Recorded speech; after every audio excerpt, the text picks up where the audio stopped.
Twitter fingers turned to trigger fingers. Drake said that on Back to Back in 2015, and with that one line, he changed how hip-hop beef works forever. In the history of rap battles, no single moment has shifted the culture like Drake versus Meek Mill.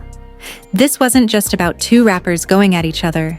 This was the moment social media became more powerful than the streets. This was when memes killed careers.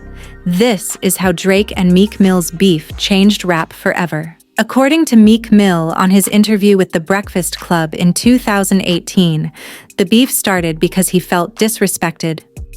Meek said Drake didn't write his own verses, and as a real rapper who pens his own bars, he had to call it out.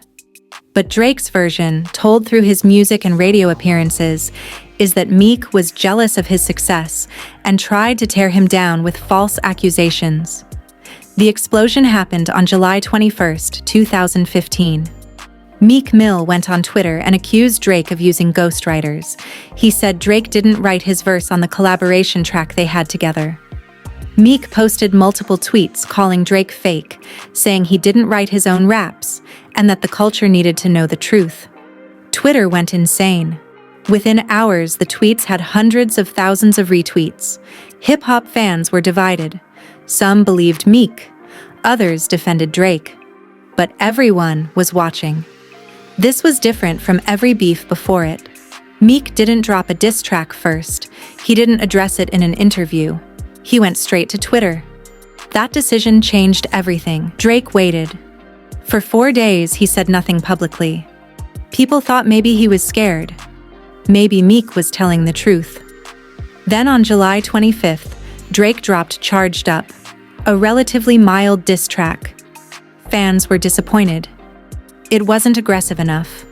But Drake was setting a trap.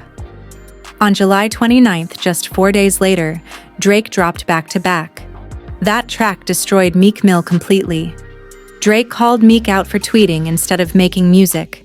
He mocked Meek for being in a relationship with Nicki Minaj and implied she was more successful.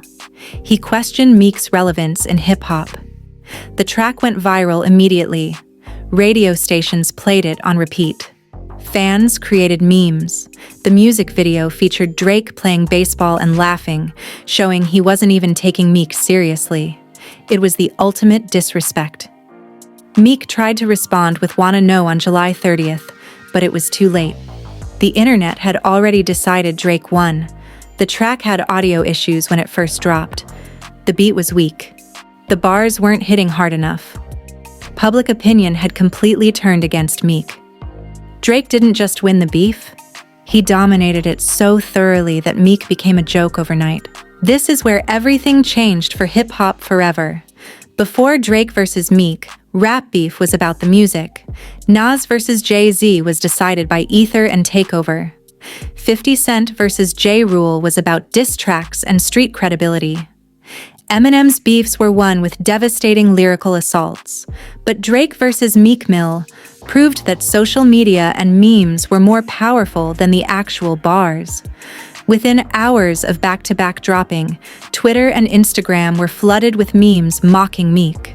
The most famous one showed Meek getting beaten up in different scenarios. Another showed Drake as a villain destroying Meek. The memes were ruthless, creative, and everywhere. Meek Mill became a punchline. Not just because Drake dissed him, but because the internet turned him into a joke. Young fans who maybe never even listened to Wanna Know still knew that Meek lost. The narrative was set. Radio hosts made fun of Meek. DJs played back-to-back at clubs just to mock him. Other rappers started subtly dissing Meek too, sensing blood in the water. His reputation took a massive hit. This beef proved something crucial. In the social media age, you don't win rap beef with the best bars anymore. You win by controlling the narrative online. Drake understood that. Meek didn't. Drake versus Meek Mill established new rules for modern rap beef. Rule 1. Social media matters more than the streets. Meek tried to be street. Drake was strategic online. Drake won because he understood where the battle was actually happening. On phones, not in the streets. Rule 2. Timing is everything. Drake waited, then struck twice in rapid succession. Meek took too long to respond.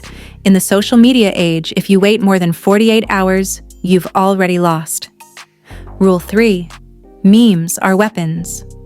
The memes that came from back to back did more damage than the actual lyrics. Fans who never even listened to the full track knew Meek lost because of the jokes online. Rule 4. Control the narrative. Drake controlled how people saw the beef. He painted Meek as emotional and desperate. Meek couldn't recover from that image. Rule 5. You don't need to be the better lyricist. Some people thought Meek had better technical bars on Wanna Know. It didn't matter. Drake had the better song, the better rollout, and the better memes. These rules now dictate how every major rap beef plays out. Look at Drake versus Pusha T. Look at Drake versus Kendrick.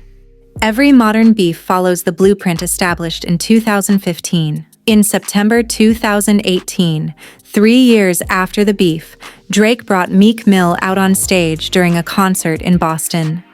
They hugged. They performed together. The beef was officially over. According to both of them in separate interviews, they reconciled through mutual friends and realized the hate wasn't worth it. Meek had gone through legal troubles and jail time. Drake had matured. They moved past it. But here's the thing. Even though they reconciled, the damage was permanent. Meek Mill is still known as the guy who lost to Drake. Whenever his name comes up, people remember the beef. That's his legacy now, whether he likes it or not. Drake, on the other hand, used the beef as proof that he's untouchable. Even when people criticize him now, they acknowledge he knows how to win beef. Almost 10 years later, the Drake versus Meek Mill beef is still studied by rappers, managers, and labels.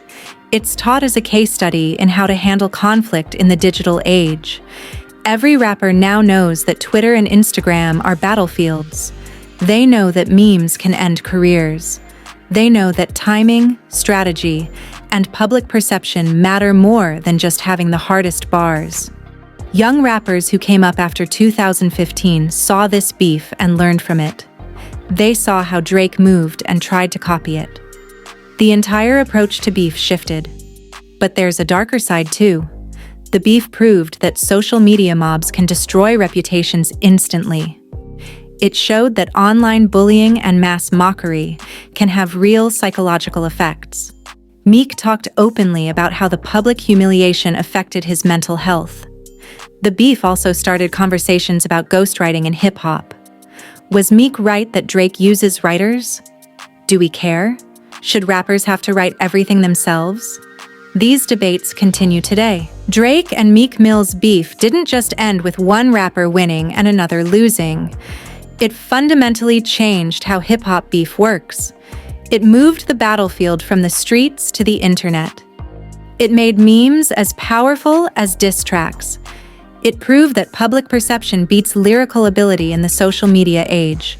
For better or worse, every rap beef after 2015 has followed the Drake versus Meek playbook. Social media dominance, quick responses, meme control, and narrative shaping. That's the game now. And it all started with one tweet from Meek Mill and 2 devastating responses from Drake. Drop a comment below.